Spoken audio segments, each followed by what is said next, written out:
ევროკავშირში სამხედრო შენგენის ზონის შექმნის იდეას უკვე 10 წელია, რაც განიხილავენ. თუმცა დისკუსიას ბიძგი უკრაინაში რუსეთის სრულმასშტაბიანი ომის დაწყებამ შესძინა.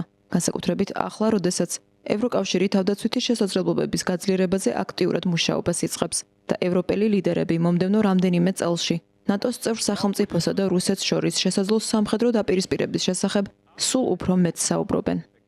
We see very clearly that we are facing ნათლად ხედავთ რუსეთისგან მომდინარე საფრთხეს, კონვენციური სამხედრო აგრესიის საფრთხეს. რუსეთი ჩვენზე ბევრად მეტ იარაღს აწარმოებს. სამთვეში ისინი აწარმოებენ იმდენს, რისთვისაც ყველა ნატოს წევრ ქვეყანას, ამერიკის შეერთებული შტატებისა და კანადის ჩათვლით, 1 წელიწადი სჭირდება.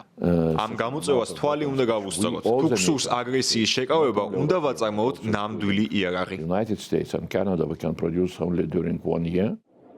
ანდრიუს კუბილიუსმა ხაზი გაუსვა დამოუკიდებელი თავდაცვის ინდუსტრიის შექმნის აუცილებლობასაც, რომლის ფარგლებში თუნდაც პარტნიორ ქვეყნებზე დამოკიდებულება მინიმუმამდე იქნება შემცირებული.